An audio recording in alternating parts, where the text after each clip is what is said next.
আমাদের পাগল মন, জোরে বলেন কি মন? পাগল মোহন মোহন রে, মন কেন উল্টো পাল্টা বলে? ও পাগল মন মোহন রে, মন কেন মসজিদে না যায় রে? আল্লাহ রে, কোন দুনিয়ায় পাঠাইলাই আমারে? আছে না নাই? বলবো না রাগ করবেন? বর্তমানের নারী পুরুষ সমান সমান মাপ, লম্বা চুল কাটিয়া আবার মাথায় লাগাই ক্যাপ। আল্লাহ রে, কোন জামানায় পাঠাইলাই আমারে? হিন্দি গানের টান মারিয়া রাস্তা হাইটা যায়, আবার কারো সুরে সুরে বুকটা ফাইটা যায়। আল্লাহ রে, কোন জামানায় পাঠাইলাই আমারে? জিন্সের প্যান্ট শার্ট পরিয়া রাস্তা হাইটা যায়, পোলা না মাইয়া ওইটা সেনা বড় দায়। আল্লাহ রে, কোন দুনিয়ায় পাঠাইলাই আমারে? কানে পড়ছে দুল, কপালে পড়ছে টিপ, কাছে যদি বলেন বিলকিস আমা কয় না আমি বিলকিস, আমি আবুল। আছে না নাই?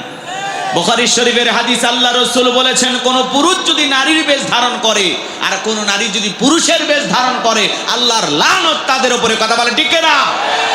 এরপরে দেখেন কিছু সাহাবাগী, দেখছেন না, দুইজন বৈশা গেছে, কয় আমরা সমকামী, কে আসিস আয় আমাদেরকে ঠেকা।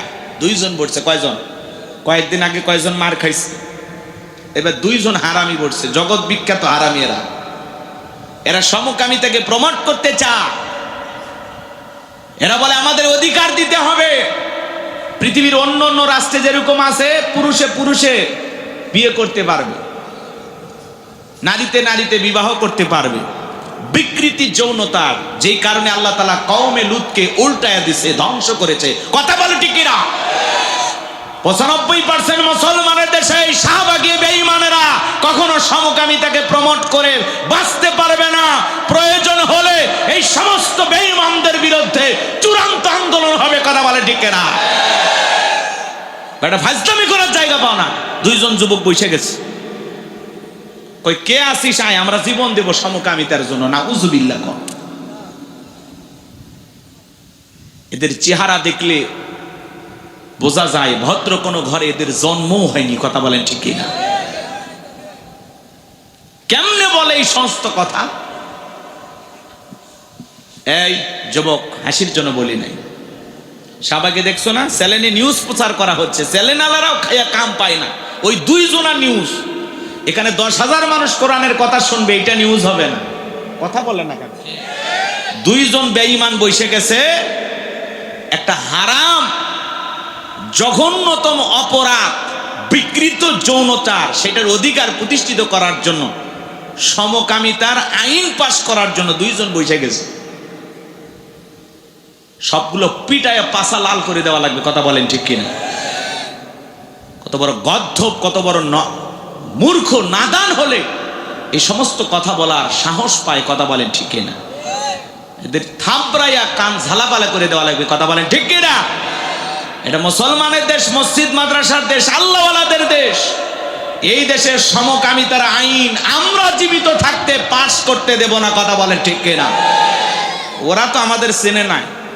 মোল্লারা একবার যদি মাথার পাগড়ি কোমরে বাঁধে, নাস্তিক বেঈমানেরা পালানোর জায়গা খুঁজে পাবে না। কথা বলেন ঠিক কিনা? আমরা শান্ত আছি, আমাদেরকে খেপাবেন না। হুজুরেরা যদি একবার ধরে কি হবে আপনি কল্পনা করতে পারবেন না।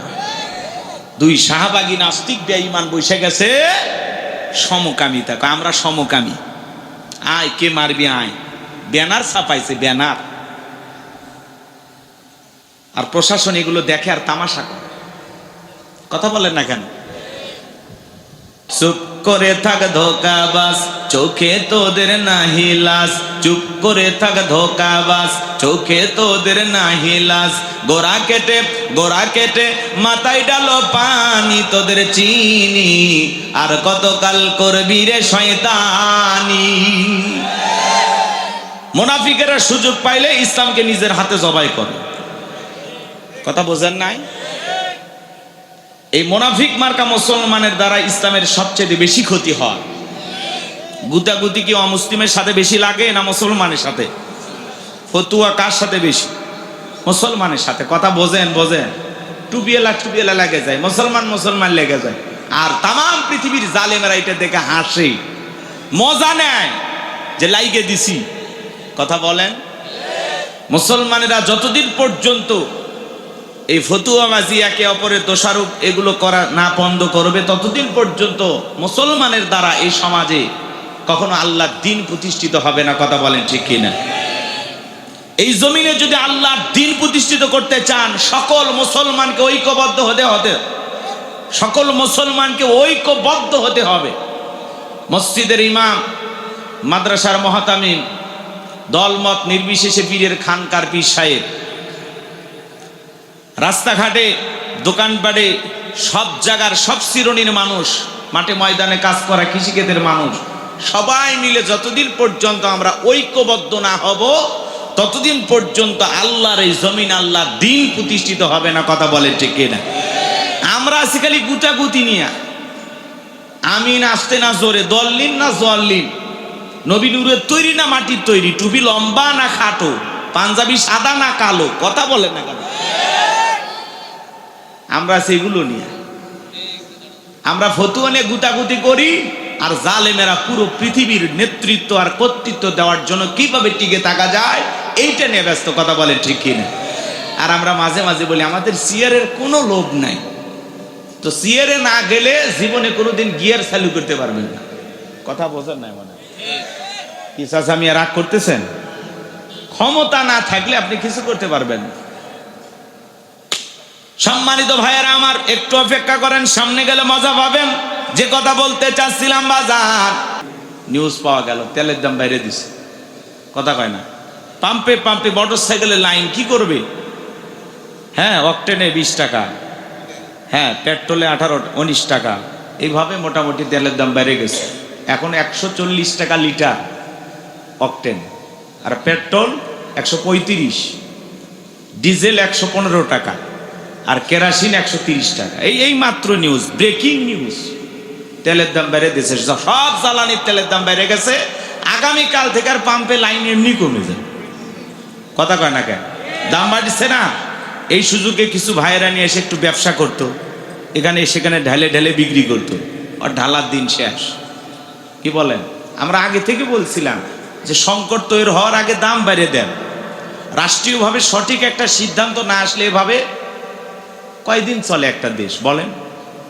গতকালকে মাননীয় প্রধানমন্ত্রী তারেক রহমানকে প্রশ্ন করা হয়েছে যে তেলের এই সংকট আপনি কি বলেন? একটু সময় দেন, আমরা চেষ্টা করতেছি। এই গতকালকে প্রশ্ন করছেন প্রধানমন্ত্রীকে। আমরা তো সবাই দেখতেছি বহির্বিশ্বের যে অবস্থা, এই জন্য তেলের দাম বাড়াইছে। আমার মনে হয় আরো একটু বাড়াই দিলে তাও ভালো ছিল, অন্তত পাম্পের লাইনটা কমে যায়। কি বলে? এক রাতে, আগে যিনি প্রধানমন্ত্রী ছিল, এক রাতে 40-50 টাকা বাড়িয়ে দিচ্ছে, আর ইনি তো 20 টাকা সর্বোচ্চ বাড়াইছে। যেন দোয়া করেন। কথা কয় না কেন? কি করবেন? উপায় নাই তো। এই 1.5 মাস রাষ্ট্র চালাইতে গিয়ে 41,000 কোটি টাকা ঋণ করছে। আপনি তেলের দাম না বাড়ায় উপায় আছে? খালি ঋণই করবেন সারা জীবন? আগামী 5 বছর এই ঋণ কোথায় যাবে আল্লাহ ছাড়া কেউ জানে না। অতএব 10 টাকা আমাদের কাছে বেশি নিয়েও যদি দেশের সংকট মোকাবেলা করা যায়, একটু ঋণের বোঝাটা হালকা হয়, তাও ভালো। কি কথা বলেন না কেন? জি, তাছাড়া উপায় নাই।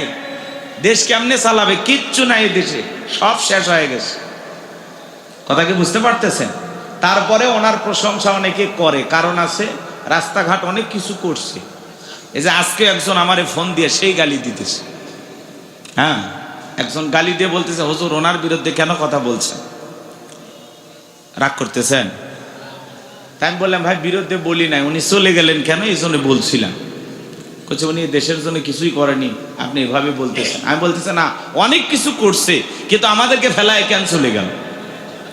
তো সাবেক প্রধানমন্ত্রী শেখ হাসিনার এক ভক্ত ফোন দিয়ে, যে ড্রাইভার আছে, মিডিয়া আছে, যা তা গাল না, বাপ মাও তুলে 14 গোষ্ঠী উদ্ধার করলো। কয় কেন ম্যাডাম রে গালি দিছে? আমি কি আসলে গালি দিছি? গালি দেই নাই। আমি শুধু বলছি কেন আমাদের ফেলায় চলে গেলেন।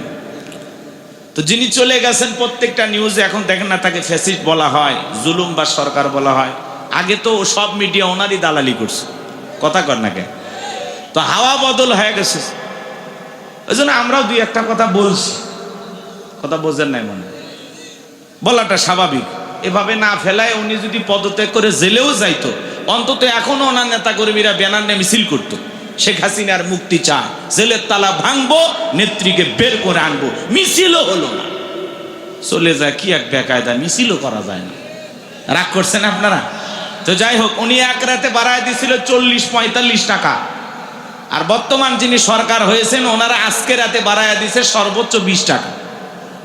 কি কথা বুঝতে পারছেন? নিউজ পাইছেন না?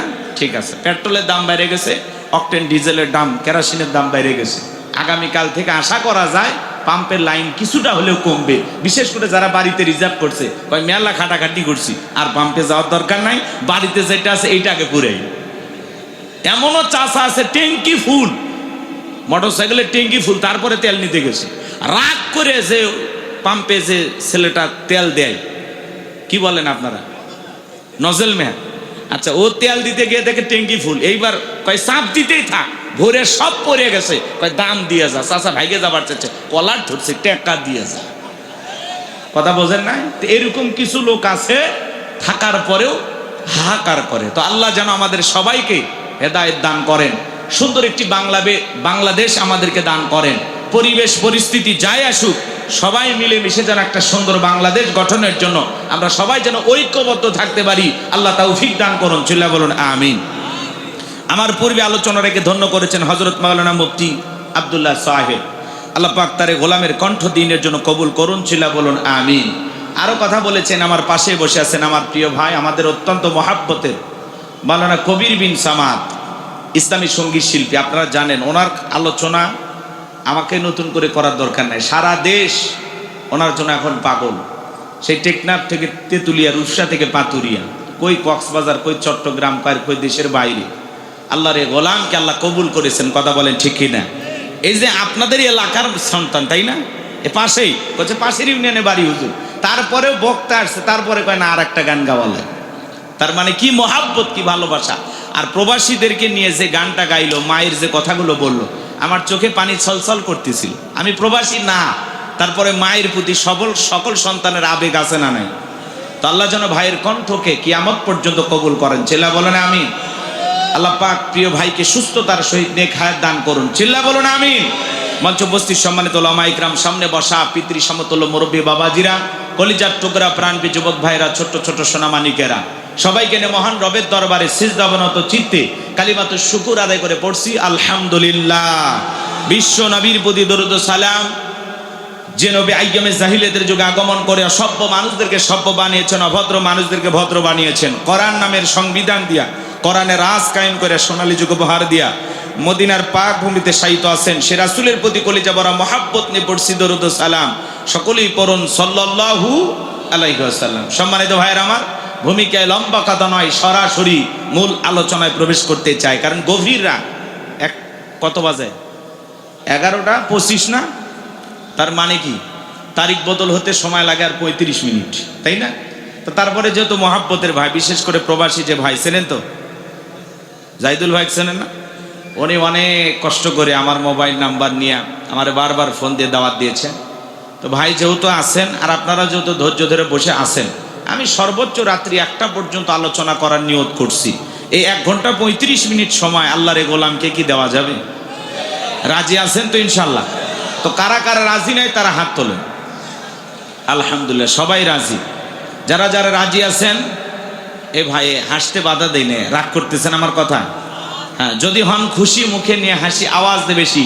আল্লাহ নামের এমন একটি স্লোগান দেবেন, এলাকায় যদি কোনো ইসলাম বিরোধী উই পোকা, সার পোকা, তেলা পোকা থাকে, ওদের কলিজায় যেন কম্পন সৃষ্টি হয়, এমন আওয়াজ তুলতে রাজি আছেন যারা? বীর মুসলমানের মতো দুটি হাত টান টান করে তুলে দেখান তো তারা। লিল্লাহে তাকবীর, আরো জোরে লিল্লাহে তাকবীর। আল কোরআনের আলো, আল হাদিসের আলো, দুনিয়ার মুসলিম, সারা বিশ্বের মুসলিম, আমার নেতা তোমার নেতা, আমার নেতা তোমার নেতা। লিল্লাহে তাকবীর। আল কোরআনের আলো, আল হাদিসের আলো, দুর্নীতির আলো। হাত নাড়া, হাত নামান, হাত নামান। অনেকে ঝোঁকে তালে বলে ফেলেছেন দুর্নীতির আলো ঘরে ঘরে জ্বালো। বাংলাদেশে দুর্নীতি দমন কমিশন আছে না নাই? এরপরে দুর্নীতি কমেছে নাকি ডিজিটাল কার্ডে বেড়েই চলেছে। দিন যত গড়াচ্ছিল দুর্নীতির পাল্লা তত ভারী হচ্ছিল। কথা বলেন ঠিক কিনা? আমরা চাই আমাদের প্রিয় মাতৃ বাংলাদেশ দুর্নীতি মুক্ত আল্লাহ কবুল করুন, চিল্লা বলুন আমিন। আমরা চাই আমাদের বাংলাদেশ মাদক মুক্ত আল্লাহ কবুল করুন, চিল্লা বলুন আমিন। আমরা চাই আমাদের বাংলাদেশ যৌতুক মুক্ত আল্লাহ কবুল করুন, চিল্লা বলুন আমিন। সম্মানিত ভাইয়েরা আমার, ভূমিকায় আর লম্বা করার কোনো সুযোগ নাই, ডাইরেক্ট আলোচনা। হাত তুলে ওয়াদা দিয়েছেন রাত 1টা পর্যন্ত থাকবেন তো ইনশাল্লাহ? জি, নিজেদের ওয়াদাটা ঠিক রাখবেন আশা করি। চলুন, আর কোনো কথা নাই। যুবক যারা আসছেন, জি ভাই, যুবক যারা আসছেন নিরাশ হবা না। যুবক যারা আসছেন, তোমরাও যুবক আমিও যুবক, তোমাদের মনের দুঃখটাকে আমি বুঝি। তোমাদের জন্য স্পেশাল কিছু আলোচনা মাথার মেমোরিতে সেভ করা আছে, সময় মতো ডাউনলোড দিয়ে শোনায় দেবো ইনশাআল্লাহ। মা বোন যারা বসে আছেন, মা আপনারাও নিরাশ হবেন না, মনে করবেন না যে হুজুর আপনাদের কথা ভুলে গেছে। না, মা বোনদের জন্য তো একটু আলোচনা হবেই, বিশেষ করে যে সমস্ত মা বোনেরা আঁকা বাঁকা পথে চলে, সোজা হবার চায় না, একটু বেঁকা হয়ে চলতে চায়। আজকে ওয়াজের মাধ্যমে ওই সমস্ত মা বোনদেরকে সোজা রাস্তা দেখানো হবে। কথা বলে টেকেরা, খালি একটু অপেক্ষা করেন, খালি শুরু করুন, একটু অপেক্ষা করেন, ধৈর্য ধরেন। জি, কয়েক মিনিট, 1 ঘন্টা পরে বুঝতে পারবেন যে আলোচনা কেমন লাগতেছে। এখন বুঝবেন না। এখানে কেউ বসে না হলে একটু সাইডে রাখেন। কেউ বসে, ইমাম সাহেব বসেন, বসেন, বসেন, হুজুর বসেন। আমার দিকে তাকান। আল্লাহর কোরআনের কথা শোনার জন্যই তো লিখেছেন তাফসিরুল কোরআন মাহফিল। আলোচনা তাফসির ভিত্তিক হওয়া দরকার আছে না নাই? আল্লাহর কোরআনের কথা শোনার জন্য আসছেন তো ইনশাল্লাহ? কারা কারা আল্লাহর কোরআনের কথা শুনবেন একটু হাত তোলেন তো আরেকবার দেখে। লিল্লাহে তাকবীর। আল্লাহ হাতগুলো জান্নাতি মানুষের হাত হিসেবে কবুল করুন, চিল্লা বলুন আমিন। লিখেছেন তাফসিরুল কোরআন মাহফিল, আলোচনা হবে তাফসির ভিত্তিক। কথা বলবো পবিত্র কোরআনুল কারীমের 23 নম্বর সূরা, সূরা নাম্বার 23। বাতিলেরা হবে সাইজ ইনশাআল্লাহ বলেন। মোট আয়াত আছে 118, রুকু আছে 6টি। বিশ্বনবীর মক্কার জিন্দেগিতে আল্লাহ রাব্বুল আলামিন এই সূরাটি নাজিল করেছেন। সূরাটির নাম সূরা আল মুমিনুন। বলুন কি নাম? আল্লাহ পাক তার বিশ্বাসী বান্দাদের জন্য সূরা আল মুমিনুন নাজিল করেছেন। যারা অবিশ্বাসী কাফের এদের জন্য আল্লাহ রাব্বুল আলামিন একটি সূরা নাজিল করেছেন, সূরার নাম কাফিরুন। জোরে বলেন কি নাম? কুল ইয়া আইয়ুহাল কাফিরুন।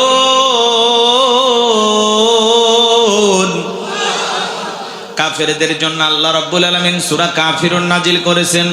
যেই দিকে সাদা ধরে সেদিকে গোলালু মার্কা সব তরকারিতে চলে। সুবিধাবাদ জিন্দাবাদ। যারা গাছের গোড়া কেটে মাথায় পানি ঢালে ওদের নাম কি? মুনাফিক। এই মুনাফিকদের জন্য আল্লাহ রাব্বুল আলামিন একটি সূরা নাজিল করেছেন, সূরাটির নাম হলো মুনাফিকুন। কি নাম? মুনাফিকদের স্বভাব হলো ইসলাম নামের গাছের গোড়া কেটে মাথায় পানি ঢালে। কথা বলেন না কেন? চুপ করে থাক ধোকাবাজ, চোখে তোদের নাহি লাজ। চুপ করে থাক ধোকাবাজ, চোখে তোদের নাহি লাজ। গোড়া কেটে মাথায় ডালো পানি, তোদের চিনি আর কতকাল করবি রে শয়তানি। মুনাফিকেরা সুযোগ পাইলে ইসলামকে নিজের হাতে জবাই করে। কথা বোঝেন নাই? এই মুনাফিক মার্কা মুসলমানের দ্বারা ইসলামের সবচেয়ে বেশি ক্ষতি হয়। গুতাগুতি কি অমুসলিমের সাথে বেশি লাগে না মুসলমানের সাথে? ফতুয়া কার সাথে বেশি? মুসলমানের সাথে। কথা বোঝেন? টুপিয়েলা লেগে যায়, মুসলমান লেগে যায়। আর তাম পৃথিবীর জালেমেরা এটা দেখে হাসে, মজা নেয় যে লাইগে দিছি। কথা বলেন? মুসলমানেরা যতদিন পর্যন্ত এই ফতুয়াবাজি, একে অপরের দোষারোপ এগুলো করা না বন্ধ করবে, ততদিন পর্যন্ত মুসলমানের দ্বারা এই সমাজে কখনো আল্লাহর দ্বীন প্রতিষ্ঠিত হবে না। কথা বলেন ঠিক কিনা? এই জমিনে যদি আল্লাহর দ্বীন প্রতিষ্ঠিত করতে চান, সকল মুসলমানকে ঐক্যবদ্ধ হতে হবে। মসজিদের ইমাম, মাদ্রাসার মুহতামিম, দলমত নির্বিশেষে পীরের খানকার পীর সাহেব, রাস্তাঘাটে দোকানপাটে সব জায়গার সব শ্রেণীর মানুষ, মাঠে ময়দানে কাজ করা কৃষিক্ষেতের মানুষ, সবাই মিলে যতদিন পর্যন্ত আমরা ঐক্যবদ্ধ না হব ততদিন পর্যন্ত আল্লাহর এই জমিন, আল্লাহর দ্বীন প্রতিষ্ঠিত হবে না। কথা বলে ঠিক কিনা?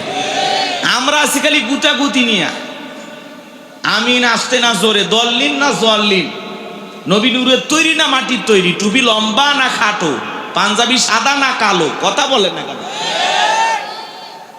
আমরা সেগুলো নিয়ে আমরা ফতুয়া নিয়ে গুতাগুতি করি, আর জালেমেরা পুরো পৃথিবীর নেতৃত্ব আর কর্তৃত্ব দেওয়ার জন্য কিভাবে টিকে থাকা যায় এইটা নিয়ে ব্যস্ত। কথা বলেন ঠিক কিনা? আর আমরা মাঝে মাঝে বলি আমাদের সিয়ারের কোনো লোভ নাই, তো সিয়ারে না গেলে জীবনে কোনোদিন গিয়ার চালু করতে পারবেন না। কথা বোঝেন নাই মনে হয়? কি চাচা মিয়া রাগ করতেছেন? ক্ষমতা না থাকলে আপনি কিছু করতে পারবেন না। সম্মানিত ভাইয়েরা আমার, একটু অপেক্ষা করেন, সামনে গেলে মজা পাবেন। যে কথা বলতে চাচ্ছিলাম, বাজার করার পরে আলহাজ মুনাফিক হতে পারে। নবীর পিছনে নামাজ পড়ে লোকটা যদি মুনাফিক হয়, আপনার আমার পিছনে নামাজ পড়ে তার সাইডে বড়টা হবে। কথা বলেন ঠিক কিনা? এই জন্য মুনাফিকেরা বড় কঠিন বাজান।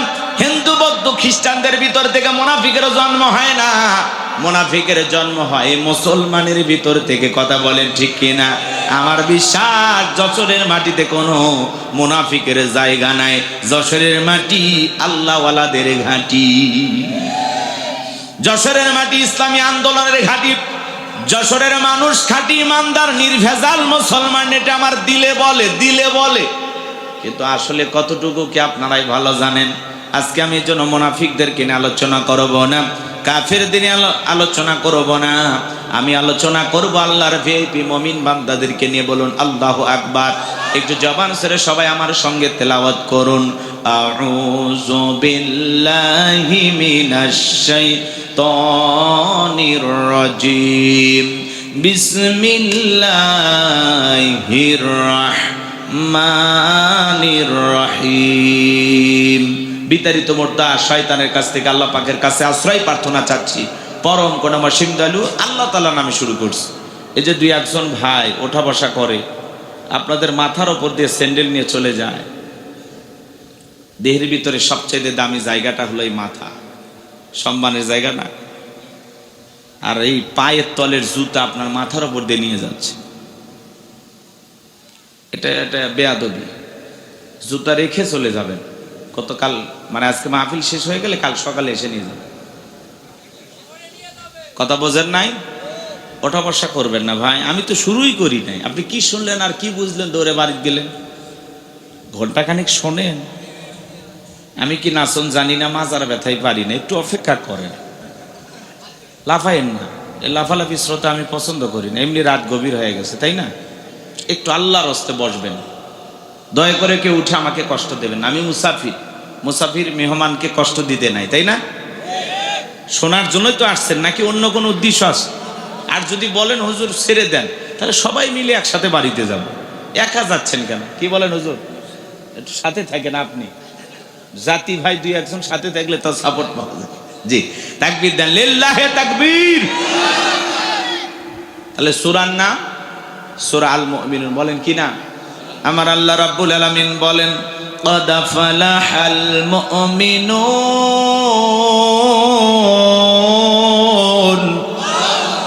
যে কোনো আয়াত বা সূরার তাফসীর করতে হলে কোন প্রেক্ষাপটে কোন সময় আল্লাহ তাআলা সেই সূরাটি বা আয়াতটি নাজিল করেছেন, সে নাজিলের প্রেক্ষাপট জানার দরকার আছে না নাই? আরবিতে বলা হয় শানে নজুল। যদি শানে নজুল আলোচনা করা হয় তাহলে তাফসীর বুঝতে সহজ হয়। তাহলে এই সূরাটি কোন প্রেক্ষাপটে কোন সময় নবীজির উপরে আল্লাহ তাআলা নাজিল করেছেন আমাদের একটু জানার দরকার আছে না নাই? আমি কি একটু বলবো, সংক্ষিপ্ত করে একটু বলি, লম্বা করতে গেলে লম্বা হয়ে যাবে। সম্মানিত ভাইয়েরা আমার, নবীর প্রিয় সাহাবী হযরত ওমর ফারুক রাদিয়াল্লাহু তাআলা আনহু ডেকে বলেন, আমি মৌমাছির গুনগুন আওয়াজ শুনলাম। ডানে তাকায় মৌমাছি নাই, বামে তাকায় মৌমাছি নাই। নবীজির চেহারা মোবারকের দিকে তাকায় দেখি নবীজি ফিসফিস করে কি যেন তেলাওয়াত করতেছেন। হযরত ওমর ফারুক ডেকে বলেন, আমার বোঝার বাকি রইল না। আসমান থেকে নবীজির উপরে কোরআনুল কারীম নাজিল হচ্ছে, আর বিশ্ব নবী কোরআনুল কারীম রিসিভ করতে ব্যস্ত। বলুন সুবহানাল্লাহ। মৌমাছির গুনগুন আওয়াজ হইলে কোরআনুল কারীম নাজিল হয়। দপ্তরি ছুটির ঘন্টায় বাড়ি মারে টন টন আওয়াজ হইলে কোরআনুল কারীম নাজিল হয়। নবীজি যখন ঘোড়ার ওপরে থাকতেন ওই সময় যদি কোরআনুল কারীম নাজিল হইতো, ওহির ভারে ঘোড়ার পাগুলো বালুর ভিতরে ডেবে যেত। বলুন আল্লাহু আকবার। নবী যখন উটের ওপরে থাকতেন ওই সময় যদি কোরআনুল কারীম নাজিল হইতো, ওহির ভরে উটের মাথা জমিনের সঙ্গে লেগে যেত। এক সাহাবী রানের ওপরে মাথা রেখে নবীজি আরাম ফরমাচ্ছেন, ওই সময় কোরআনুল কারীম নাজিল হলো। সাহাবী ডেকে বলেন, আমার কাছে মনে হয় আমার রানটা ফেটে যাবে, আমার কাছে মনে হয় আমার রানের উপরে পাহাড় চেপে ধরা হয়েছে। তাহলে কোরআনুল কারীমের একটা আলাদা ওয়েট, আলাদা একটা ওজন আছে না নাই? জীবনের প্রথম ওই রিসিভ করতে গিয়ে নবীজির শরীর মোবারকে জ্বর পর্যন্ত এসেছিল। দীর্ঘ 23টি বছরে আল্লাহ রাব্বুল আলামিন তার হাবিবের ওপরে কোরআনুল কারীম নাজিল করেছেন। এই কোরআনের সম্মান মর্যাদা কত আমরা বুঝি না। এমনও মুসলমান 40, 50, 60 বছর বয়স হয়ে গেছে, আল্লাহর কোরআনটা কোনোদিন খুলেও দেখে নাই, এমনও কপাল পোড়া আছে না না? আল্লাহ কি মেসেজ পাঠিয়েছেন, কি চিঠি পাঠিয়েছেন, কি কিতাব পাঠিয়েছেন? আসমানি শ্রেষ্ঠ কিতাব কোরআনুল কারীম প্রত্যেকটা মুসলমানের পড়া দরকার আছে না নাই? এই কোরআনের সাথে সম্পর্ক থাকার কারণে একটা রিহালের দাম বেড়ে গেছে, কাপড়ের দাম বেড়ে গেছে, কাগজের দাম বেড়ে গেছে। কোরআনুল কারীম যেই রাত্রিতে নাজিল হয়েছে রাতের দাম বেড়ে গেছে, যেই মাসে নাজিল হয়েছে মাসের দাম বেড়ে গেছে, যেই নবীর ওপরে নাজিল হয়েছে সেই নবীর সম্মান মর্যাদা বেড়ে গেছে। সেই কোরআনের সাথে প্রত্যেকটা ইমানদার মুসলমানের যদি সম্পর্ক থাকে, বলেন তো আপনার আমার দাম কমবে না বাড়বে? তাহলে সন্তানদেরকে ছোটবেলায় মাদ্রাসায় দেওয়ার দরকার আছে না নাই? এই যে ছেলেটা হাফেজ হইল আর ভাগ্যবান, যে মা এই সন্তানটাকে গর্ভ ধারণ করেছে, যেই বাবা এই ছেলেটাকে জন্ম দিয়েছে, ওই মা বাবা হলো ধরনের শ্রেষ্ঠ মা বাবা, যাদের সন্তান হয়েছে হাফেজে কোরআন। এমন সন্তান আল্লাহ আমাদেরকে ঘরে ঘরে দান করেন। চিল্লা এখন আমিন, আর একটু জোরে বলেন আমিন। তাহলে সন্তানকে যদি মানুষের মতো মানুষ বানাইতে চান, মাদ্রাসায় পড়াইতে হবে। যে সন্তানগুলো মাদ্রাসায় পড়ে হাফেজ হবে, আলেম হবে, দ্বীনের দায়ী হবে, এরা কোনোদিন মা বাবাকে কষ্ট দেবে না, পিতামাতাকে কোনোদিন বৃদ্ধাশ্রমে পাঠাবে না। মাদ্রাসা পড়ুয়া কোনো আলেম হাফেজ মা বাবাকে অসম্মান করে কথা বলে না। দুনিয়াতে যদি ভালো থাকতে চান, ছেলেটারে মাদ্রাসায় পড়াবেন, মেয়েটারে মাদ্রাসায় পড়াবেন। পারবো তো ইনশাআল্লাহ? আল্লাহ আমাদের বুঝ দান করেন, জোরে বলেন আমিন। আমার ভাইয়েরা, লম্বা করার কোনো সুযোগ নাই। 8টি পদ্ধতিতে নবীজির উপরে কোরআনুল কারীম নাজিল হয়তো। হযরত ওমর ফারুক ডেকে বলেন, নবীজির কোরআনুল কারীম রিসিভ করা শেষ হয়ে গেল, বিশ্ব নবী সাহাবায়ে কিরামদের দিকে মুখ ঘোরা ডেকে বলেন, আমার সাহাবীরা, এই মাত্র আসমান থেকে জিবরাইল এসে আমার উপরে সূরা আল মুমিনুনের 10টি আয়াতি কারিমা নাজিল করে জানা দিয়ে গেলেন, নবী গো, এই 10টি আয়াতের ভিতরে আল্লাহ রাব্বুল আলামিন তার আদরের মুমিন বান্দাদের জন্য 7টি কোয়ালিটি নিয়ে আলোচনা করেছেন, 7টি গুণাবলী নিয়ে আলোচনা করেছেন। কোন মুমিন যদি এই 7টি গুণে গুণান্বিত হতে পারে, 7টি গুণ দিয়ে তার জীবনটাকে সাজাইতে পারেন, আমার আল্লাহ বলেন, উলাইকা হুমুল ওয়ারিসুন আল্লাযীনা ইয়ারিসুনাল ফিরদাউস হুম ফিহা খালিদুন। আমার আল্লাহ রাব্বুল আলামিন বলেন, তারাই হবেন উত্তরাধিকারী জান্নাতুল ফিরদাউসের, সেখানে তারা চিরকাল বসবাস করবেন। আমার আল্লাহ কোনোদিন তাদেরকে জান্নাত থেকে বের করে দেবেন না, বলুন সুবহানাল্লাহ। বাবা মারা গেলে ওয়ারিস সূত্রে সন্তান যেরকম বাবার সম্পত্তির ভাগ পায়, কোন মুমিন যদি 7টি কোয়ালিটি অর্জন করে, 7টা গুণাবলী দিয়ে জীবনটাকে সাজাইয়া কবরে যাইতে পারে, তার নামে জান্নাতুল ফিরদাউসে জায়গা বরাদ্দ থাকবে। কারা কারা জান্নাতে যেতে চান? 2 হাত তুলে মালিককে দেখাও। 2 হাত তুলে আল্লাহকে দেখান। আপনারা সবাই জান্নাতে যেতে চান? আল্লাহ আমাদের সবাইকে জান্নাতুল ফিরদাউসের ওয়ারিস হিসেবে কবুল করুন। চিল্লা বলুন আমিন। আরেকটু জোরে বলুন আমিন। আরো একবার বলুন আমিন। এবার 7টা আঙ্গুল দেখান। জান্নাতে যেতে হলে কয়টা গুণাবলী? 7টি। জোরে বলেন কয়টি? 7টি। আরো জোরে। জোর হলো না, উঠেই যাবে। একটু বারবার বলায় নিলাম যাতে মন খারাপ না হয়। কষ্ট হচ্ছে আপনাদের? সম্মানিত ভাইয়েরা আমার, এই 7টি কোয়ালিটি কি 7টি গুণাবলী কি একটু জানার দরকার আছে না নাই? আরে ভাই, কারো যদি ঢাকা গুলশানে বাড়ি থাকে, লোকটার মোশানি আলাদা, ভাবি আলাদা। হুজুর ঢাকা গুলশানে থাকে, চিনতেছেন না? কথা কয় না কে? কেউ যদি ঢাকা উত্তরে থাকে, ভাব থাকে না হুজুর ঢাকা উত্তরেই থাকে। কথা বলেন। ঢাকা উত্তরা গুলশানে জায়গার দাম কত জানেন? কোটি কোটি টাকা। তাহলে ঢাকা গুলশান উত্তরে বাড়ি থাকলে এই লোকটার যদি ভাব মোশান বাইরে যায়, গোলাম রব্বানির ওয়াজ শুনে ঢাকা গুলশানে উত্তরে না, ঠিকানা হবে জান্নাতুল ফিরদাউসে, যদি আলোচনা শুনে আমল করতে পারেন। কথা আমার না, কথা আমার মালিকের। আমি শুধু বাঁশিতে সুর তুলতেছি, বাঁশিওয়ালাকে। হ্যাঁ, কোরআন বিশ্বাস হয়। আলোচনার যদি বিশ্বাস করতে চান, কোরআনটাকে বিশ্বাস করতে চান, তাহলে শোনা লাগবে। প্রত্যেকটা পয়েন্ট আল্লাহ নিজে বলে দিয়েছে, আমি শুধু আপনাদেরকে শোনায় দেব, অ্যাডভাইস করার জন্য আসছি। নতুন কিছুই আমার কাছে নাই। ওই 1500 বছর আগে আল্লাহ যেটা নাজিল করেছেন সেই কথাগুলো বলবো, ফাঁকে ফাঁকে একটু গ্যাটিস ঢুকাবো আর কি। কিন্তু এই গ্যাটিস কোরআনের ভিতরে ঢুকানো যাবে? হ্যাঁ, যুগের সাথে তাল মিলিয়ে যেটুকু বলা যায় সেটুকুই বলা হবে ইনশাআল্লাহ। তাহলে 7টি গুণাবলী কি আমরা শুরু করে দেব? কষ্ট হবে না তো ইনশাআল্লাহ? যে একটু ধৈর্য নিয়ে বসেন। সম্মানিত ভাইয়েরা আমার, নবী তখন সাহাবা ইকরামদের সামনে তেলাওয়াত করলেন। আমার আল্লাহ বলেন, ক্বাদ আফলাহাল মুমিনুন। আমার আল্লাহ রাব্বুল আলামিন বলেন, অবশ্যই মুমিনেরা সফল। অলরেডি মুমিনেরা সফল। সফল হয়েছে তারা, ঈমান এনেছে যারা। আল্লাহু আকবার। আমরা মনে করি ক্ষমতা থাকলে সফল, টাকা থাকলে সফল, যশ খ্যাতি থাকলে সফল, নায়ক সুপারস্টার গায়ক এরা বুঝি সফল না। আল্লাহর কাছে এগুলো সফলতার মাপকাঠি না। আল্লাহর কাছে সফল হতে পারবে তারা, ঈমান আনবে যারা। ক্বাদ আফলাহাল মুমিনুন, অবশ্যই মুমিনেরা সফল। কে বলতেছেন?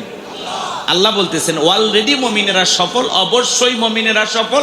সফল হয়েছে তারা, ঈমান এনেছে যারা। আল্লাহু আকবার।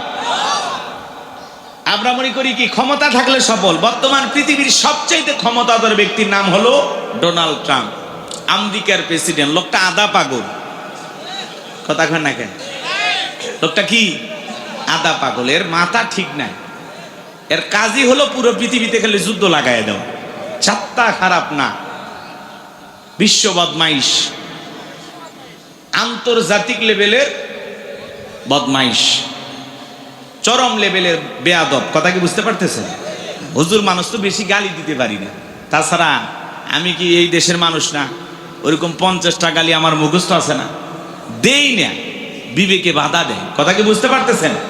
সবটুকু ঘৃণা নিয়ে বলতেছি, এরা হলো পুরো পৃথিবীর সকল মুসলমানের দুশ্মন। কথা কি বুঝতে পারতেছেন? বর্তমানে যদি পৃথিবীতে 4-5টা দুশ্মনের হিসাব করেন, এর মধ্যে একজন। কথা কয় না কেন? এরা ওপরে ভালো কিছু বুঝায়, কিন্তু এরা পুরোটাই হলো আমাদের দুশ্মন। এরা কখনো মুসলমানের ভালো চায় না, এরা কখনো মুসলমানের কল্যাণকামী হতে পারে না। ওই যে একটা ম্যাক্রো নাকি আছে, কথা কয় না? হ্যাঁ, ও আজকে একটা ইতালির প্রেসিডেন্ট, মহিলা প্রেসিডেন্ট গেছে, যাত্রা জোরে জোরে ধরে চুমা খাইলো না, কিস করছে, ওটা ক্যামেরা পর্যন্ত আওয়াজ আসছে। এই ম্যাক্রো যে দেশে সবচাইতে নবী বিদ্বেষী কাজ হয়। কথা বলে না কেন? যারা মাঝে মাঝে সুযোগ পাইলে নবীর কার্টুন তৈরি করে দেয়ালে টাঙায়, এই হলো ফ্রান্সের জালেমেরা। কথা কি বুঝতে পারছেন? সেই দেশের প্রেসিডেন্ট ম্যাক্রো। ও আজকে ইতালির এক মহিলা প্রেসিডেন্ট গেছে, গাড়ি থেকে নামতে দেরি, বুকে জড়ায় ধরতে দেরি করে না, তারপর এই গালে একটা কিস, ওই গালে একটা কিস। মহিলা লজ্জায়, অমুসলিম, তারপরে লজ্জায় ঢলে পড়ছে, ও আরো চাপে ধরছে। এই ঢলা ঢলি বলেন, এগুলো কি মেনে নেওয়া যায়? এগুলো কি সভ্য ভদ্র মানুষের কাজ? হোক না অন্য ধর্মের। এক দেশের প্রেসিডেন্ট আর এক দেশের প্রেসিডেন্ট, পুরুষ হইলে না হয় হাত ধরে ঝাঁকাঝাঁকি করে, মহিলা হলেও না হয় হাত ধরলো। জায়েজ না জায়েজ বলে কি লাভ? এরা তো বেঈমান।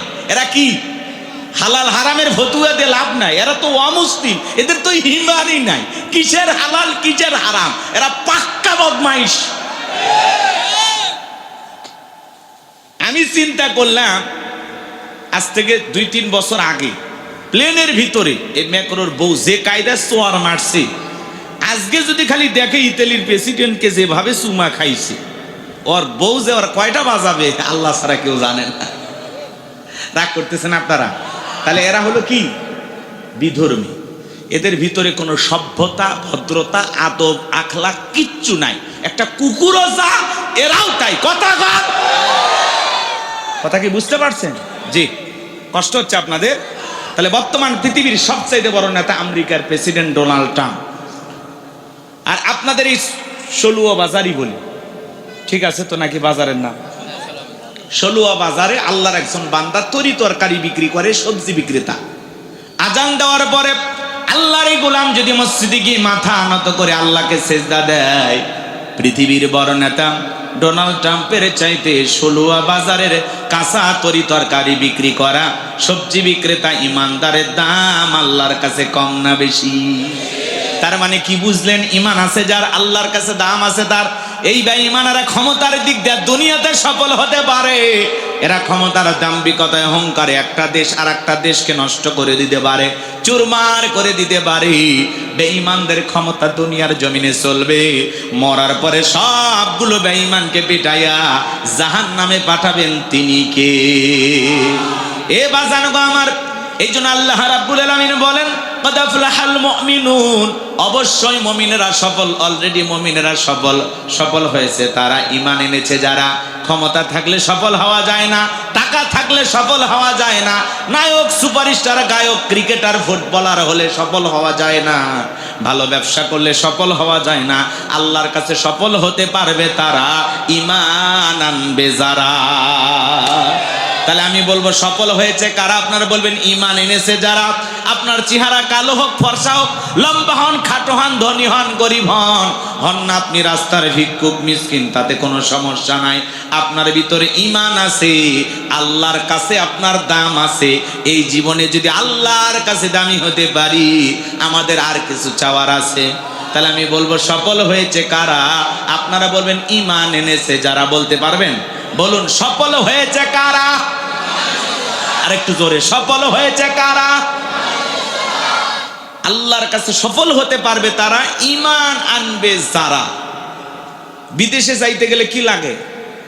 পাসপোর্ট লাগে, ভিসা লাগে। আগে কি লাগে? পাসপোর্ট। পাসপোর্ট ছাড়া ভিসা লাগবে? ঈমান হলো জান্নাতে যাওয়ার পাসপোর্ট। কথা কয় না? যার ঈমান আছে তার জান্নাতের ভিসা লাগবেই, লাগবেই, লাগবেই ইনশাআল্লাহ।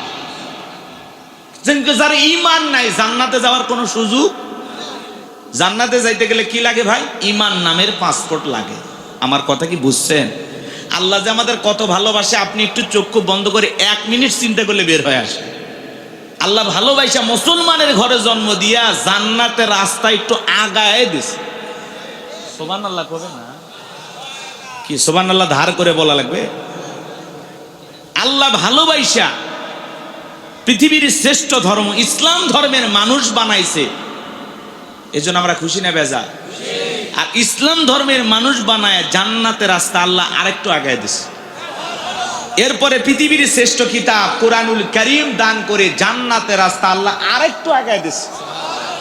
এরপরে আখিরি পয়গাম্বার, আখিরি নবীর আখিরি উম্মত বানাইয়া জান্নাতের রাস্তা আল্লাহ আরেকটু আগায় দিছে।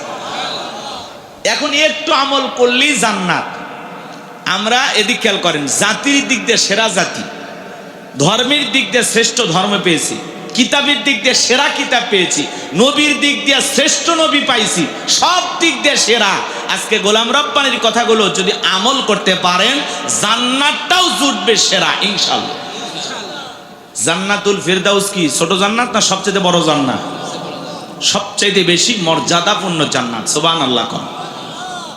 সবচেয়ে ভিআইপি জান্নাত। সবই ভালো, আল্লাহ যা বানাইছে সব ভালো। এর মধ্যে কোয়ালিটির দিক দিয়ে 1 নাম্বার। কয় নাম্বার?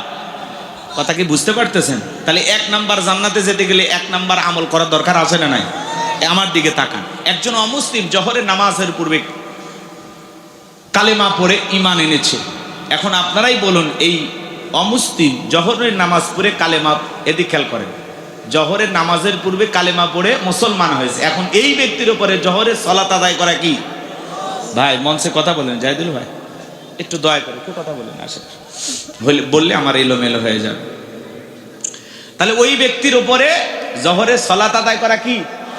তার মানে ঈমান আনার পরে মুমিন জীবনের সবচেয়ে গুরুত্বপূর্ণ ইবাদতের নাম হলো নামাজ।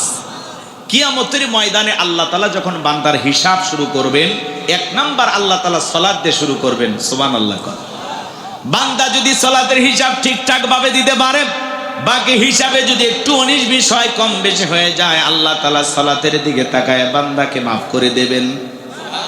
আর যদি বান্দা সালাতের হিসাবে ধরা খেয়ে যায়, এক নাম্বার হিসাবে বান্দা যদি থেমে যায়, আটকে যায়, বাকি হিসাবগুলো তার জন্য আরো বেশি কড়াকড়ি হবে, কঠিন হবে। তাহলে সালাতের হিসাবে আমাদের পাশ করার দরকার আছে না নাই? তরুণ যুবকেরা খেয়াল করে শোনো, মুমিন বান্দার এক নাম্বার গুনাহবলী আল্লাহ সালাত দিয়ে শুরু করলেন। তোমরা ভুলে যেও না, তোমাদের জন্য মনে হয় ওয়াজ নাই। 4 নাম্বার গুনাহবলীতে যুবক আর যুবতীর আলোচনা আছে। কয় নাম্বার? তাহলে 1 নাম্বার থেকে 4 যাওয়া দরকার আছে না না? একটু অপেক্ষা করো সোনা ভাই। তাহলে 1 নাম্বার গুনাহবলী আল্লাহ রাব্বুল আলামিন বলেন, আল্লাযীনা হুম ফি সালাতিহিম খাশিউন। মুমিন বান্দার 1 নাম্বার গুনাহবলী যারা নিজেদের সালাত বিনয়ের সহিত, নম্রতার সহিত আল্লাহর ভয় নিয়ে আদায় করে। এই আয়াতের ব্যাখ্যায় তাফসীরকাররা লিখেছেন, তাফসীর ইবনে কাসির থেকে বলছি, অন্তরের ভিতরে সুচিন্তা, দুশ্চিন্তা, বিবির কথা, সংসারের কথা, ব্যবসা বাণিজ্যের কথা, দুনিয়াবি কোনো চিন্তা ভাবনা মনের মধ্যে রাখা যাবে না। আপনি আমি যখন নামাজের মধ্যে দাঁড়িয়ে যাব, অন্তরে একমাত্র ভয় থাকতে হবে কার? ইয়া আইয়ুহাল্লাযীনা আমানুত্তাকুল্লাহ, হে ঈমানদারগণ আমি আল্লাহকে ভয় করো, হাক্কা তুকাতিহি, ভয় করার মতো ভয় করো। কিভাবে নামাজ আদায় করবেন? নবীজি কিভাবে সালাত আদায় করতেন? আম্মা জান আয়েশা ডেকে বলেন, নবীজি নামাজের ভিতরে এত লম্বা সময় দাঁড়িয়ে থাকতেন, মাঝে মাঝে তাকায় দেখতাম নবীজির পা মোবারক ফুলে উঠেছে। আম্মা জান আয়েশা ডেকে বলেন, নবীজি এত লম্বা সময় রুকু করতেন, মাঝে মাঝে মনে হয় নবী আর কোনোদিন রুকু থেকে দাঁড়াবেন না। নবীজি এত লম্বা সময় সিজদা দিতেন। আম্মা জান আয়েশা ডেকে বলেন, মাঝে মাঝে মনে হইতো নবীজি আর কোনোদিন সিজদা থেকে মাথা উঠাবেন না। সবচেয়ে লম্বা সময় সিজদায় থাকতেন মুহাম্মদ সাল্লাল্লাহু আলাইহি ওয়াসাল্লাম। আম্মা জান আয়েশা ডেকে বলেন, নবীজি এক রাতের বেলায় এত লম্বা সিজদা দিয়ে এত কান্না করতেছেন। আয়েশা নবীজি যখন সিজদা থেকে মাথা উঠাইলেন, জিজ্ঞাসা করেন, নবী এত কান্না কেন করলেন, কি হয়েছে আপনার? নবী তখন ডেকে বলে, আয়েশা আমি তো আমার জন্য কাঁদি না, আমি কাঁদি আমার গুনাহগার উম্মতের জন্য। আমি আল্লাহর কাছে কেঁদে কেঁদে বলি, আল্লাহ আমার গুনাহগার উম্মতের গুনাহগুলো মাফ করে দাও, ওই কঠিন ভয়ঙ্কর জাহান্নামের আগুন থেকে আমার উম্মতকে মুক্তি দাও। কেমন নবী পাইছি বাজান, কতটা উম্মতির প্রতি মায়া, দরদ, ভালোবাসা থাকলে। যেই নবীর জীবনে কোনো গুনাহ নাই, সেই নবী দিনের মধ্যে 70 থেকে 100 বার ইস্তেগফার পড়তেন, তওবা করতেন। সেই নবী সিজদা দিয়ে কাঁদেন আপনার আমার গুনাহ মাফের জন্য। সেই নবী সিজদা দিয়ে কান্না করেন আপনাকে আমাকে জাহান্নামের আগুন থেকে বাঁচানোর জন্য। তাহলে বলেন তো বাজান, নবী যদি আপনার আমার গুনাহ মাফের জন্য আল্লাহর কাছে দোয়া করেন, আপনি আমি হলাম মূল ভিকটিম, মূল আসামি, মূল অপরাধী। তাহলে আমাদের নিজেদের গুনাহ মাফের জন্য সিজদা দিয়ে আল্লাহর কাছে কান্না করার দরকার আছে না নাই? 5 ওয়াক্ত সালাত, এটা তো রবের বাধ্যতামূলক অর্ডার, আদায় করতেই হবে। নিজেকে যদি আল্লাহর গোলাম দাবি করেন, নিজেকে যদি ইমানদার মুসলমান দাবি করেন, তাহলে অবশ্যই আপনাকে 5 ওয়াক্ত সালাত আদায় করতে হবে। 5 ওয়াক্ত সালাত আমাদের জন্য নফল না ফরজ। 5 ওয়াক্ত সালাত আদায় করা লাগবে। পাশাপাশি রাতের গভীর নিশিতে, রাতের 1টা, 2টা, 3টার দিকে উঠা, ভালের আমার রাতের 1টা, 2টা, 3টার দিকে উঠা আরামের বিছানা ত্যাগ কইরা, বিবির ভালোবাসা ত্যাগ কইরা, ঠান্ডা পানি দিয়ে ওযু বানায়া নিরালায় নিবৃত্তিতে যাই নামাজে দাঁড়িয়ে যাবে যারা, আল্লাহর প্রিয় বান্দা তারা যাই নামাজের মাধ্যমে, রুকু সিজদার মাধ্যমে গভীর নিশিতে যারা তাহাজ্জুদের সালাত আদায় করে আল্লাহর সাথে প্রেম করতে পারবে, এরা জীবনে কোনোদিন ব্যর্থ হবে না। তাহাজ্জুদের নামাজ আদায় করবে যারা, এরা আল্লাহর কাছে যা চাইবে আল্লাহ ওদেরকে তাই দেবে। কথা বলুন ঠিক কিনা? এই জন্য আল্লাহ রাব্বুল আলামিন বলেন, ওয়াল্লাযীনা ইয়াবিতুনা লিরাব্বিহিম সুজদাও ওয়া কিয়ামা। যারা রাত্রি জাগরণ করে আমি আল্লাহকে সিজদা দেয়, আমি আল্লাহর জন্য দণ্ডায়মান হয়ে যায়। গভীর নিশীতে আপনি নামাজে দাঁড়িয়ে গেলেন, এই নামাজ দুনিয়ার কাউকে খুশি করার জন্য নয়, এই নামাজ হলো একমাত্র আল্লাহকে পাওয়ার জন্য। কথা বলেন ঠিক কিনা? তাহাজ্জুদের জায়নামাজের মাধ্যমে, রুকু সিজদার মাধ্যমে রাত্রি জাগরণ করে আল্লাহর সাথে প্রেম করতে হবে। কথা বলে ঠিক কিনা?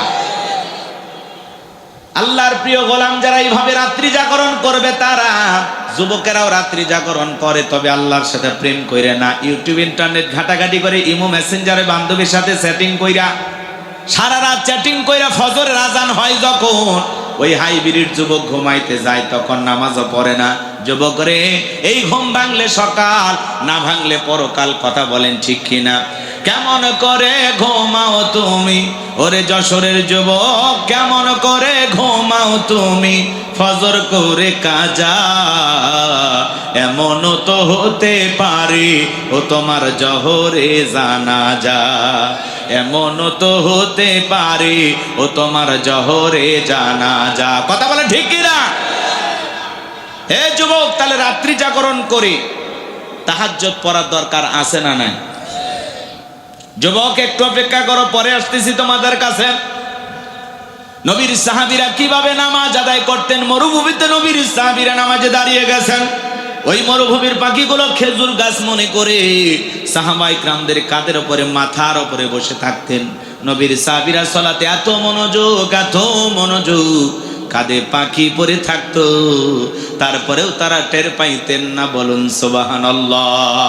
আর আপনি আমি যদি একটা মশা পরে হাতে এই জায়গায় নিয়ে যা, আগে মশা মারে তারপরে সুরে ধরে। কথা বলেন ঠিক কিনা? হযরতে তালহা রাদিয়াল্লাহু তাআলা নামাজ আদায় করতেছেন, ছেলেটা খেলা করতেছিল, জঙ্গল থেকে সাপ এসে সন্তানটাকে পেঁচিয়ে ধরেছেন। স্ত্রীর মানুষজনকে ডাকলেন, ছেলেটাকে বিপদ মুক্ত করলেন।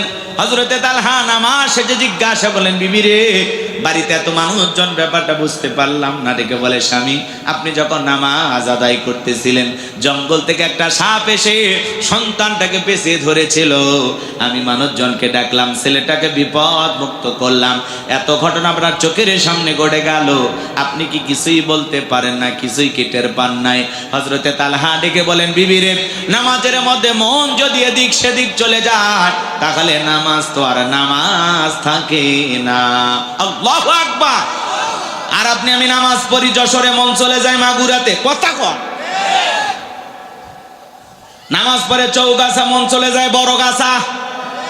নামাজ পড়ে সলুয়া, মন চলে যায় হালুয়া ঘাট। কথা কন। নামাজের মধ্যে দাঁড়ায় দুনিয়াবি নানান চিন্তা ভাবনা মনে হয়, মাঝে মাঝে দুনিয়াবি এত কথা নামাজের মধ্যে মনে হয়, নামাজ 2 রাকাত না 3 রাকাত মনে থাকে না। মাঝে মাঝে দুনিয়াবি এত চিন্তা, এত কথা নামাজের মধ্যে মনে হয়, নামাজের সিজদা 2টা হলো না 1টা হলো, নামাজে ব্রেক কইরা চিন্তা করা লাগে। কথা কন। কথা, আমার কথা কি বোঝেন? নামাজের মধ্যে যারা আমাদের মন খালি ছটফট করে, এই জন্য তো গোলাম রব্বানি কইলে দোষ। আমি কি বলবো? আমাদের পাগল মন, জোরে বলেন কি মন? পাগল মোহন রে, মন কেন উল্টো পাল্টা বলে? ও পাগল মোহন রে, মন কেন মসজিদে না যায় রে?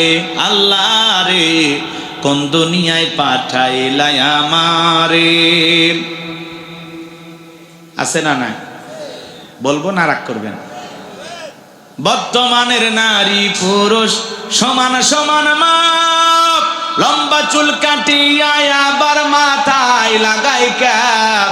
আল্লাহ রে, কোন জামানায় পাঠাইলাই আমারে?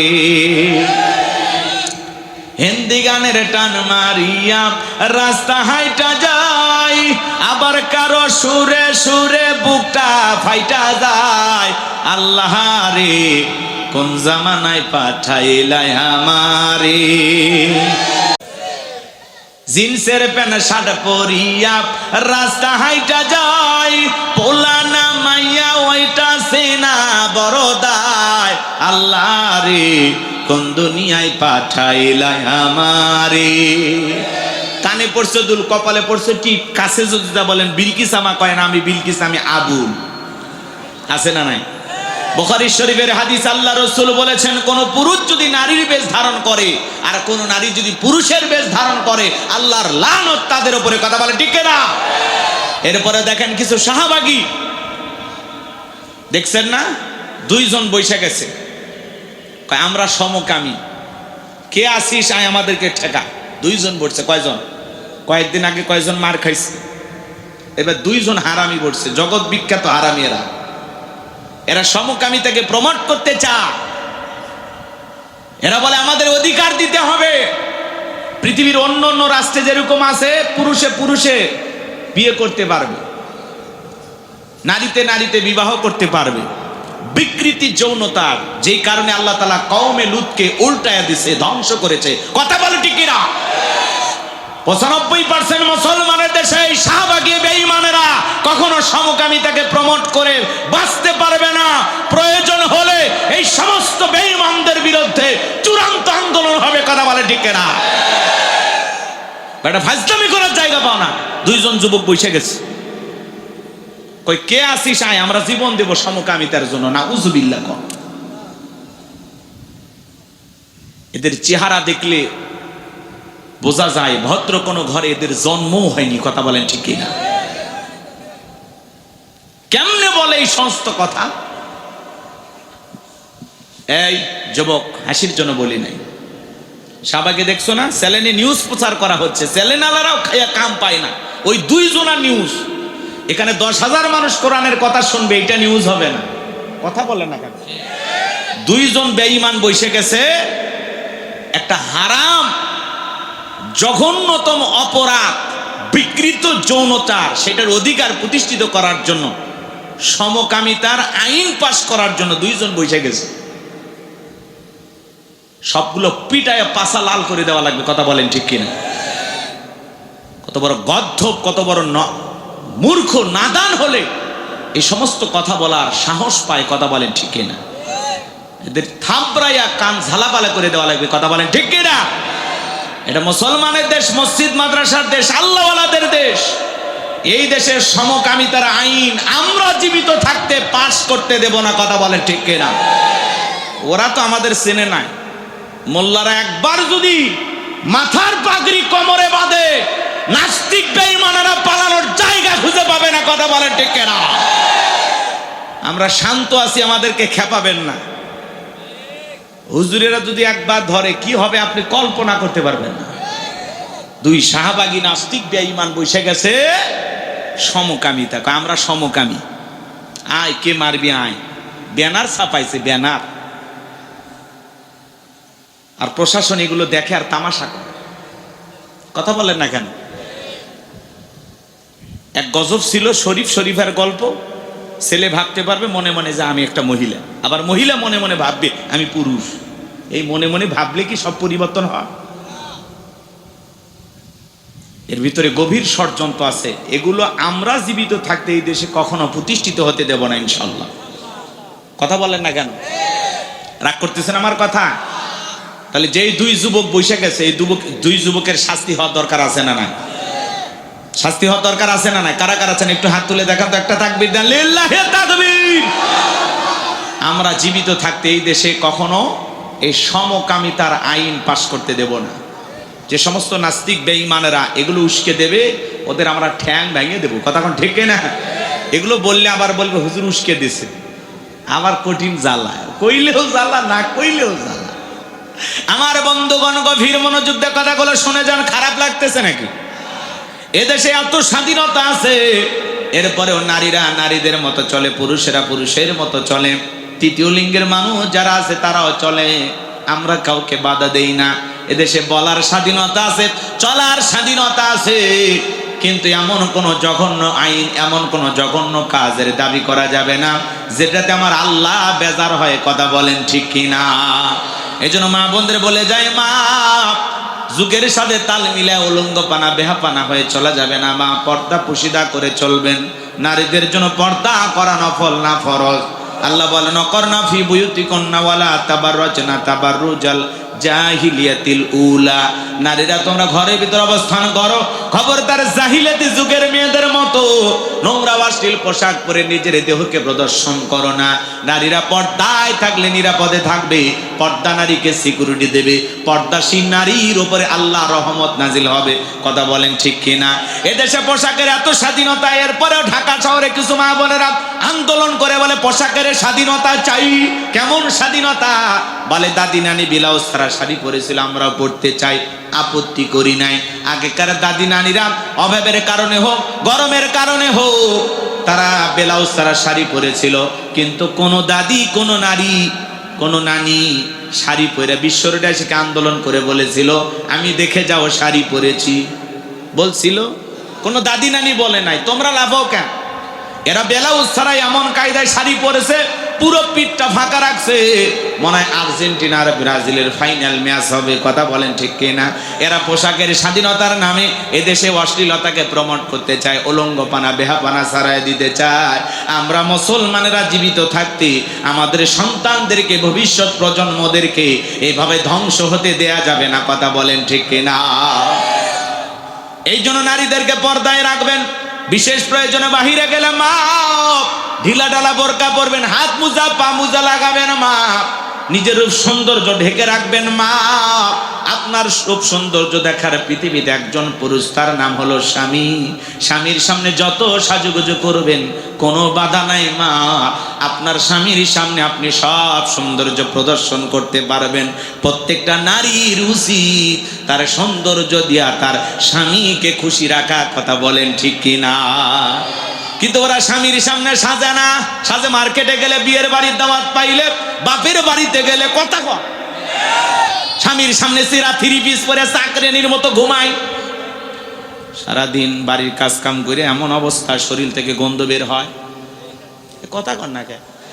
এই জন্য নারী জাতিকে বলতেছি মা, রাতের বেলায় ঘুমানোর আগে নিজেকে পরিপাটি করে সুন্দর করে পরিষ্কার পরিচ্ছন্ন করে বাড়ির সবচাইতে নতুন জামাটা পইরা স্বামীর জন্য রাতের বেলায় এসে যে অপেক্ষা করবেন, যাতে আপনার বল্টুর বাপ বাড়িতে আসার সঙ্গে সঙ্গে দরজা খোলা মাত্র একটা সুন্দর করে মুচকি হাসি দিয়ে সালাম দেবেন।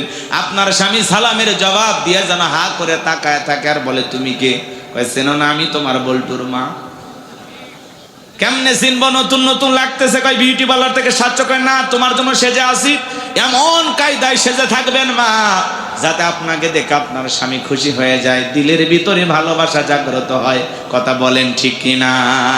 নারীদেরকে নিয়ে একটু আলোচনা করা যাবে বাজান, সামনের দিকে যায়।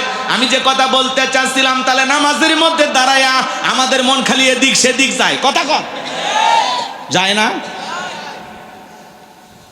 নামাজের ব্যাপারে আমরা বড্ড তাড়াহুড়ো করি।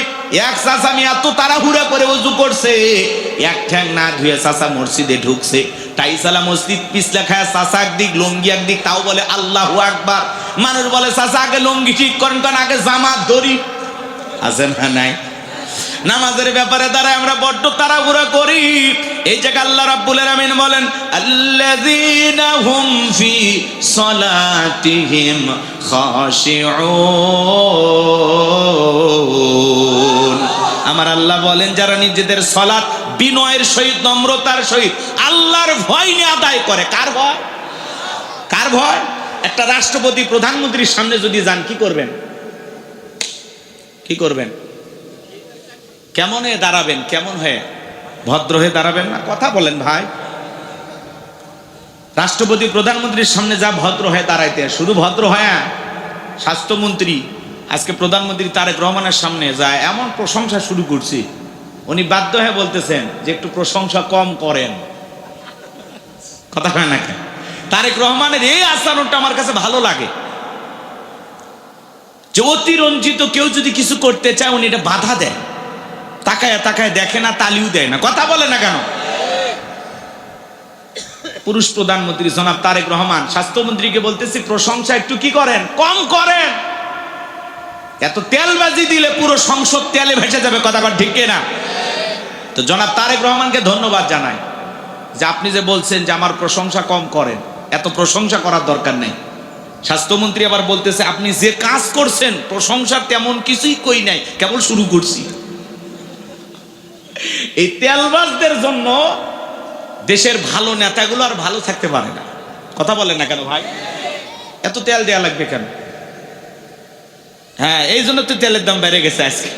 কথা ঠিক, তেলের দাম বেড়ে গেছে। তো ওনার এই বিষয়গুলো আমার ভালো লাগে। এর আগে কয়েক নেতা গেছে, পা ধরে সালাম করবে, উনি ঠেলে দিচ্ছে, না না না এটা আমি পছন্দ করি না, সরে যান সরে যান, সরাইয়া দিচ্ছে।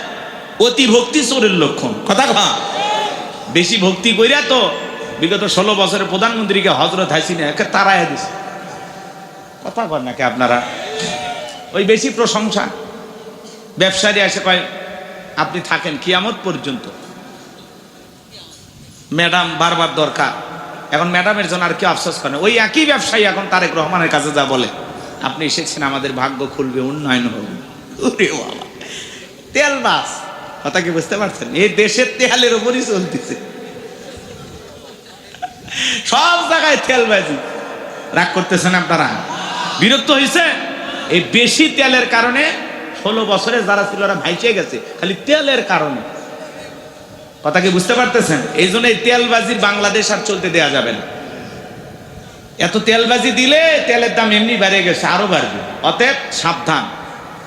তারেক রহমানকে ধন্যবাদ দেয়া যায় এই জন্য যে বেশি প্রশংসা করলে তাদেরকে থামায় দেবেন। থামো বেটা, এত প্রশংসা কিসের? কি কাজ করছি? ক্ষমতায় আসলাম তো 2 মাস, কিসের প্রশংসা করো? কি এমন কাজ করছি প্রশংসা পাওয়ার মতো? কথা কি বুঝতে পারছেন? এভাবে থামায় দিতে হবে, তাছাড়া তেল দেওয়াই চলবে। সম্মানিত ভাইয়েরা, আমার কথায় মনে হয় বিরক্ত হয়েছেন আপনারা। তাহলে বাজান, একটা রাষ্ট্রপতি প্রধানমন্ত্রীর সামনে দাঁড়ালে যতটা নম্র ভদ্র বিনয়ী হয়ে দাঁড়াবেন, যাতে প্রধানমন্ত্রী রাষ্ট্রপতির সাথে বেয়াদবি না হয়। একটা রাষ্ট্রপতি প্রধানমন্ত্রীর সাথে যত নম্র ভদ্র হয়ে দাঁড়াবেন, তার চেয়ে কোটি কোটি গুণ বেশি নম্র ভদ্র বিনয়ী হয়ে নামাজের সময় দাঁড়াইতে হবে। কথা বলেন ঠিক কিনা? এই জন্য আল্লাহ রাব্বুল আলামিন বলেন, আল্লাযীনা হুম ফি সালাতিহিম খাশিউন। আমার আল্লাহ রাব্বুল আলামিন বলেন, যারা নিজেদের সালাত বিনয়ের সহিত দম্ভতার সহিত আল্লাহর ভয় নিয়ে খুশু খুজু ভাব নিয়ে আদায় করে। আপনি আমি যখন নামাজে দাঁড়িয়ে যাব, ও যশোরের মুসলমান ভাইয়েরা, মনে মনে খেয়াল করবেন, আমি নামাজ আদায় করতেছি, আমার আল্লাহ আমাকে দেখতেছেন। আমি নামাজ আদায় করতেছি আর মনে মনে খেয়াল করব, আমার আল্লাহ আমার সামনেই দাঁড়িয়ে আছেন। আল্লাহু আকবার। ফাঁসির আসামি যেমন জীবনের শেষ মনে কইরা 2 রাকাত নামাজ আদায় করে, আপনি জহরের নামাজ আদায় করবেন আর মনে মনে খেয়াল করবেন, এই জহরের নামাজ আমার জীবনের শেষ নামাজ, আমি আসর পর্যন্ত নাও বাঁচতে পারি। এরকম আল্লাহর ভয় নিয়ে নামাজ পড়ার দরকার আছে না নাই?